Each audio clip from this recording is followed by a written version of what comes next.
Hi, this is Paul from globaltradingsoftware.com. A little bit of a different tutorial video today. We're talking about stocks this time. Usually I look for Elliott wave moves on stocks, as you know, but I want to go down to intraday time frames and just show you how to use our cradle to grave, if you like, from the xBrat giving signals and then managing it with the manager. But one of the first things I'm going to do, this is Microsoft, is I always frame the charts, and there's lots of videos with me mentioning this. This is very, very important. And what I've done here is I've made a zone with this top of this pivot where my cursor is here, and then we've got lots of touches from the bottom where my cursor is here, here, here, and then here, and then we get this big rejection through that zone. So this is the resistance zone that I'd be really interested right now. This is the motive wave platform. So again, I'm trying to change the platforms that I use for all these, but what I want to do also is, again, with these you can just draw these support areas on, just drag and drop, and again it's line of best fit. I mean, this is great support here.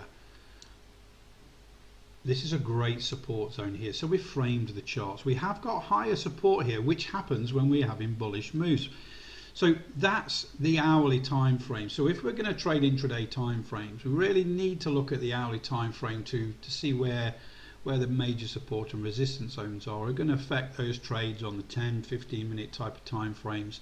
And I'm going to go down to those now to show you this trade on Microsoft, the signal, the setup, the entry, and the trade management. But one of these first things that I always do is frame that chart, go to the hourly, and say, right, okay, if I get a short going into this support, I'm not going to go long. If I get a long that's too close to this resistance without enough risk to reward, I'm not going to go long, or no short into support, that sort of thing. So now it's framed. I'm just going to pause the video while I move down the time frames.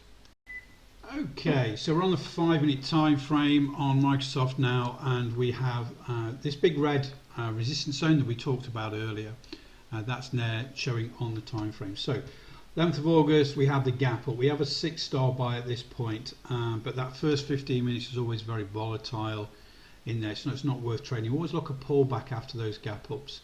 Finds good support, previous day's support, then starts to move up. Then we get our xBrat 4, and then we get a 6-star buy. So the entry is just above here, around 28708 there. But that's great entry, but have we got a decent risk reward? So we used to use our tools. We're going to use the fib tool here. We're going to use the expansion tool. So we're just going to drag that over here onto the motorway platform. And we've got a stop here. We've got the entry there.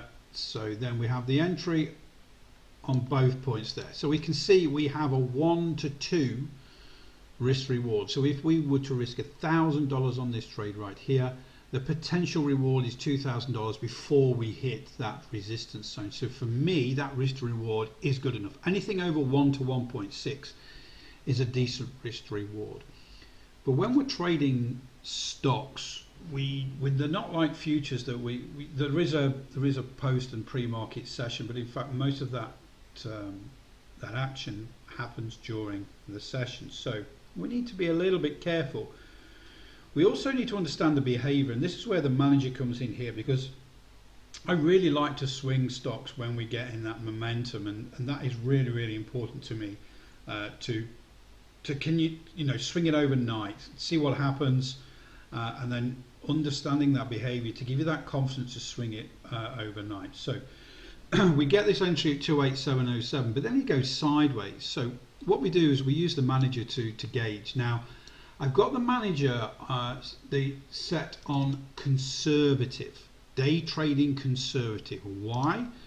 Because if I'm day trading stocks or using intraday time frames with stocks, I'm always looking for those opportunities to swing them over and looking for a 3, 4, 5, 6 day move that I can get in on. And the manager's really good at this, in that we see the green cloud here. It never goes red. It touches, but it comes back down again. Now the candles that you see, the green candles here with the reds, with a cyan circle above, that's higher volume than the previous candle, but also has higher than average volume as well. So we can see this was really sort of neutral sort of volume coming down here. Then towards the end of the session we get this high accumulation candle with higher than average volume. We get a low volume pullback, and then going into the close we're getting higher than average volume, which is normal, but then we're closing on a green candle, which is an accumulation candle. So for me at that point I'm more likely to carry that over into the next session, because we're finishing quite bullish. Yes, we're nowhere near those highs of the day. The average volume starting to pick up and we're finished on a nice bullish candle there. The next day we can see here we get this gap down, but then the first 5-minute candles engulfing. It is an accumulation candle, so it has more volume than that previous day's closing candle, and it has higher than average volume. This is looking good. And then we can see we have a massive move all the way up to that resistance zone. At that point here we don't get higher than average volume on these red candles or cyan candles, which are sort of down candles. We're only getting lower than average volume on here with this with these blue dots here. So this is really good, and it's encouraging to see that we're getting this low volume pullback. As long as the cloud remains green, we're staying in. So let's move this forward to the end of the session. We're coming back up to test this resistance zone. We're in this resistance zone just before the close, and again we're getting higher than average volume. We're getting bullish candles. Good indication to stay in this trade. The cloud is still green. It's still looking good. Excuse me, just getting used to this again. So then next day again we get that same gap down and big bullish engulfing with higher than average volume. Big move up again out of that resistance zone. Then we get in this low volume pullback here. You see these blue dots under here.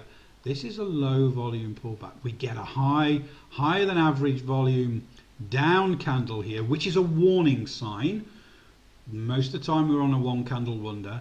We find support, the cloud remains green, and then we move up.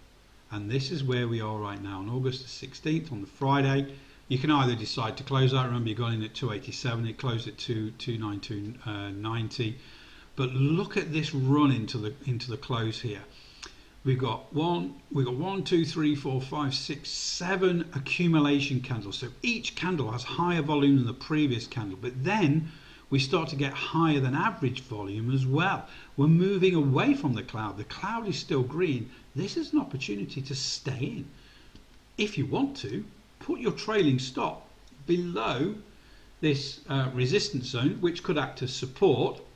So carrying over the weekend into the next week, some would say it's reasonably risky, but we got in at 287. Put your trading stop at 289 or something like that, below this resistance level.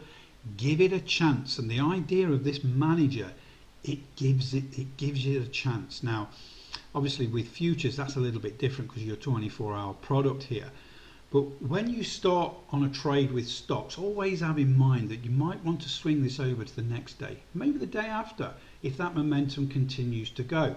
Don't always have in your mind, I've got to get out, I've got to get out. And the manager will allow you to make those decisions and help you understand that behavior. And this behavior is still bullish right now. We've been in this trade and we are, look, risk $1,000, we're at $4,000 profit right now, 423%-ish. So this is a really great trade, and I don't really cover intraday sort of time frames on stocks very often, but there are some fantastic opportunities in there. Remember, the cradle to grave bundle that we have allows you to get the signal from the xBratAlgo, which is my trading brain. So on a stock, you know, you're talking like 5, 10, 15 minutes during the day, those sort of time frames. And then the manager, again, is my trading brain, but how to manage trades, and it looks at accumulation, distribution type volume, we look at average volumes, and we look at price action with the cloud there, and to give you whether that's bullish or bias. So at this moment in Microsoft, we're very bullish. We've had a great trade. We got in at 287.07 on the Wednesday, Thursday, Friday, continued, I talked about why we're staying in with that bullish sentiment at the end of the session, with that accumulation and higher than average volume and the cloud staying green. And this is where we are right now. Gone in on Friday the 13th into the closed near the highs, higher than average volume, 7 accumulation candles, one after the other. So that increase in volume, we could quite possibly see that gap up on Monday. But again, you can be risk-free now. You can lock in, this stop you've got down here. You could move below this pivot here around about 289.30, or just underneath this resistance zone, which should act as support now. So there is a danger of a massive gap down, but this is good bullish sentiment right now in Microsoft, and that manager helps you understand that bullish sentiment and keeps you in the trade to maximize those profits. So remember, this is the Motive Wave platform. The manager and the xBrat's also available for the trading view, and we are developing right now for NinjaTrader, for Thinkorswim, TradeStation, MT4, all the platforms we develop for. Great set of tools. For those that are interested in day trading stocks or intraday and swinging them over, this is a fantastic set of tools where we get the signal and then we get that tool to help us understand the behavior and manage that trade. And in the link in the description, there will be a link to the manager tutorial, which explains more on how to identify those just 3 situations that to keep us in that trade as long as possible to maximize those profits. Hopefully this has helped. Speak to you all really soon.